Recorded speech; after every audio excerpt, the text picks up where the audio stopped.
righty. Hey, everybody. So this is the first in our Authentic Brow series. And so today we have Dominika, one of our lovely team members that most of you probably know. And she's going to talk about her favorite tools and tips and tricks for doing her brows. And take it away, Dominika. Well, thank you for that. My name, of course, is Dominika. I am going to be kind of going through the products that I use, how I use them on my eyebrows, and kind of some of the challenges that I face on an everyday basis doing them, because in all honesty, we all have our issues with our eyebrows. We can't always get them perfect. And so it's kind of working with what we have and kind of finding the products and the tools that work best for you. So the first thing that I like to do is I like to take a little angled brush like this. It's really good for brow product or for powder brow products because it's really good for blending them out, but also getting that really nice definition that we kind of like. And I like to use powder just because it's kind of foolproof. So it's really easy to blend out. It's really good for beginners. So if you're starting out doing your eyebrows, try using something that's a little bit more blendable, something that's a little bit lighter you can kind of build with rather than just trying to take off later on. So the way that I like to match shade, especially when it comes to powder, is finding something that's like 2 shades lighter than my actual hair color. So I have pretty dark hair, and by putting something that's the same color onto my face, it might be a little bit too dramatic. And I like to keep things a little bit more natural, a little bit more subtle, but still pretty much defined. So I like to go with kind of a lighter shade, but kind of tap it onto my brush and then tap it off. I don't know if you saw any of that, but that's all the excess product that shouldn't be on the brush because it will all end up on your face. So by tapping off the excess product, it will really help kind of build the product and not kind of start off too dramatic. So I have the product on my brush, and then the way that I like to apply it first is start in the middle of my eyebrow on the bottom part and kind of outline my eyebrow. So by outlining the eyebrow, I can really see the shape of my eyebrow, but also when I'm filling it in, I can kind of fill in the lines and make it a little bit more defined. So a little bit more product, start in the middle part of my eyebrow and move it outwards. And I'm doing really light strokes. I'm not trying to do any long, extensive strokes just because I'm still trying to keep it natural and blend it out. And the more I blend as I go and the less product I use, the less I'm going to have to fix later on. And by starting in the middle of the brow, I can kind of use the excess product on the brush itself and kind of move it towards the inner part of my eyebrow and make it nice and light, but still, like I said, defined. And you can keep going into the product. If you find that you kind of have to reuse the product a lot, the product might not be as pigmented or it's not based on anything. So try to kind of minimize the amount of product, but then still build it up a little bit. So keep building that kind of outline and blending it out.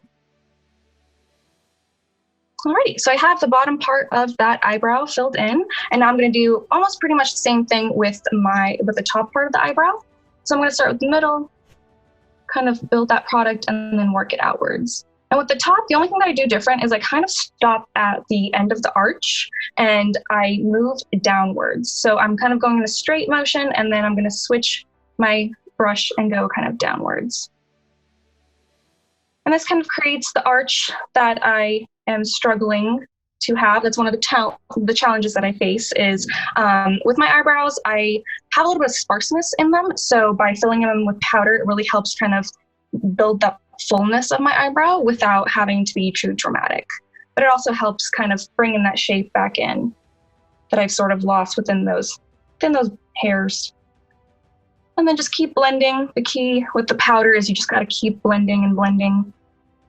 And then towards the middle, I like to blend upwards. My hairs grow up, so I kind of want to push the product into the hair and just kind of push it up and then blend out.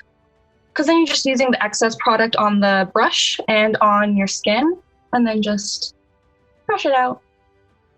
And that's one eyebrow. And that's pretty much all I do with the eyebrows when it comes just with the powder. And then I literally do the same thing with the other eyebrow. So I start in the middle on the under part of my eyebrow, work the product in, and then blend it out. And you can mix and match shades. That's why I use palettes. It's really easy to mix and match, especially if you dye your hair or if you kind of lighten it once in a while when the seasons come. It's kind of nice to be able to customize it and adjust it kind of as you go. That's a great tip. So, Dominika, so you said one of your challenges is sparseness in your brows, and obviously Yes. powder is designed to help fill that in. Mm-hmm. What are you doing specifically to sort of help create that arch you were talking about? Is it the top that you're focusing on more, or is it the underside that you're focusing on more? So the underside, I like the underside a little bit more. It's the top part where I get the sparseness. So how I get that with the angle is I just kind of go in when I get to the top of the brow and do that line. And then when I angle it, I kind of go in with the end of the brush where you see that little point and kind of get it into the arch. And that kind of disperses the rest of the product, but it kind of just helps the hairs latch onto it a little bit more by pushing it in. Okay, awesome. Yeah, just kind of changing the angles of the brush is really important. Making sure that you're pushing it kind of into the hairs rather than just like onto the skin, because you want to kind of blend it underwards and make it look as blended and seamless as possible. So that's pretty much how I fill in my brows. I kind of like to leave it a pretty light. If I have a little bit more of a glam look on, I'll kind of go in with a darker shade and kind of get the tail of the brow and kind of make it a little bit more defined. But other than that, that's pretty much what I do with the powder brow product. And then afterwards, I don't like to brush out my brow before I put on product because I already have foundation on. So I don't like to brush off any of that foundation. But afterwards, I do like going in with a brow gel. Now, there's many different kinds of brow gels. You can use clear, but you can also use tinted.